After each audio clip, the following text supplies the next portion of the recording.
Hi guys! A true story from the winter of 1777. This relationship is presented in 8 sections.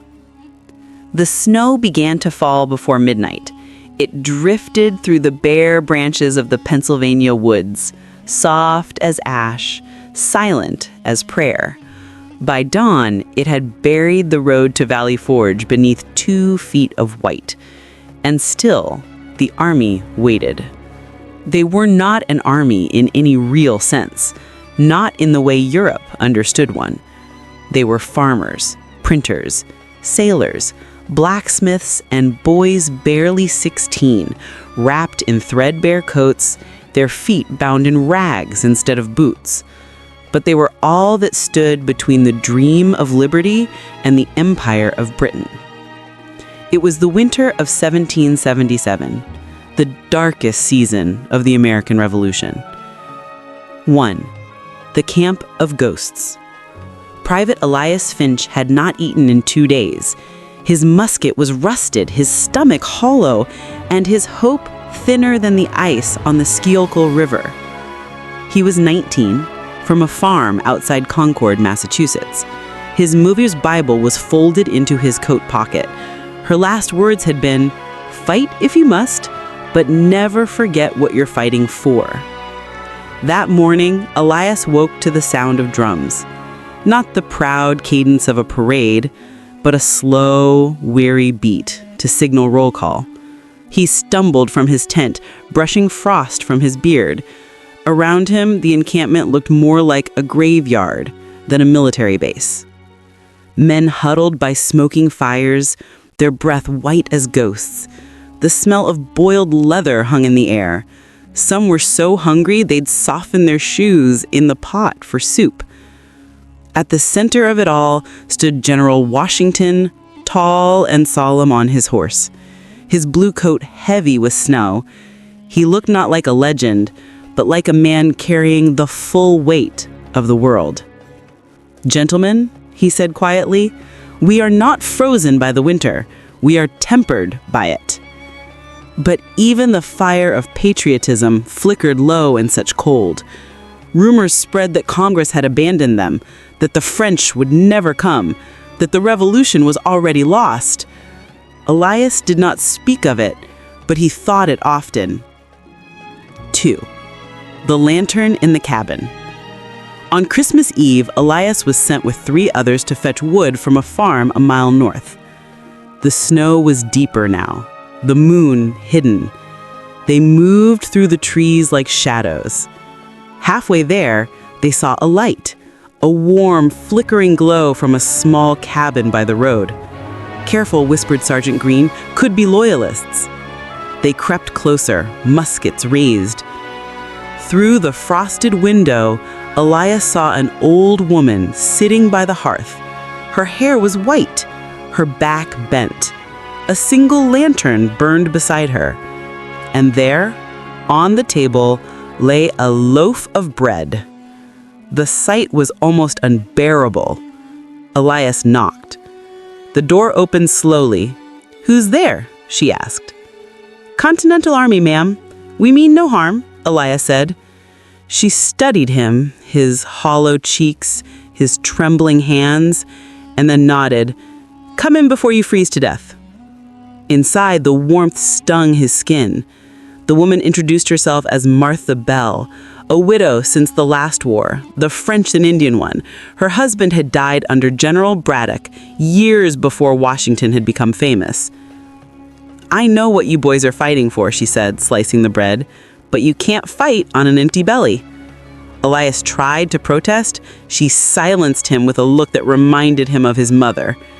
They ate in silence, coarse bread, thin soup, and a little cider. To Elias, it tasted like heaven.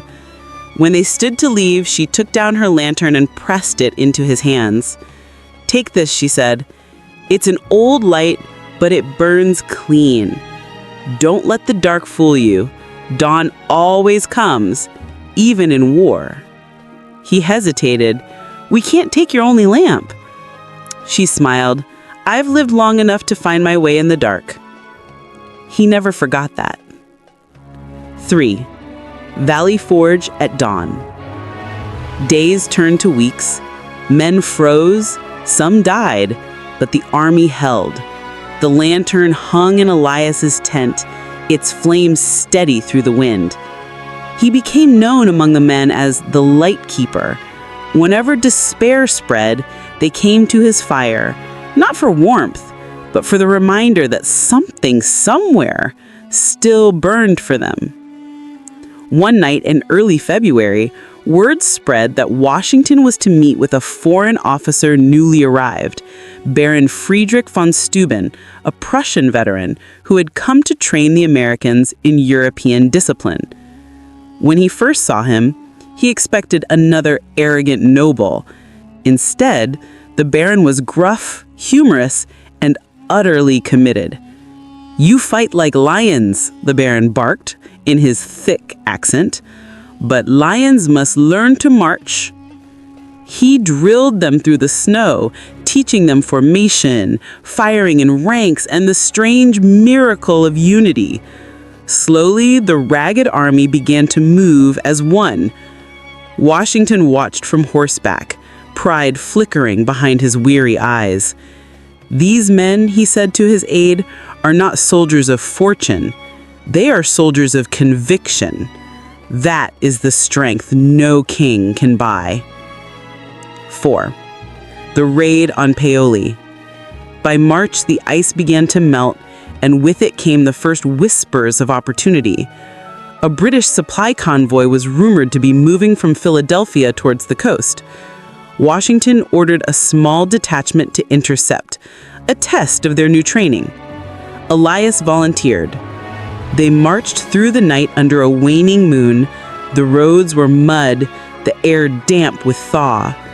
Elias carried his musket and the widow's lantern, wrapped in cloth to hide its glow. They struck before dawn. Muskets roared, horses screamed, and the night burst into fire. Elias fought like a man possessed, remembering the faces of his starving comrades, the frostbite, the graves dug in snow. When the smoke cleared, the convoy was theirs. Flour, blankets, medicine, more wealth than they'd seen in months. As they gathered the spoils, Green clapped Elias on the shoulder. "That light of yours must be blessed," he said. "No, Sergeant, just kind." 5. The message. When they returned to Valley Forge, the camp was already stirring with news. France had officially allied with the colonies.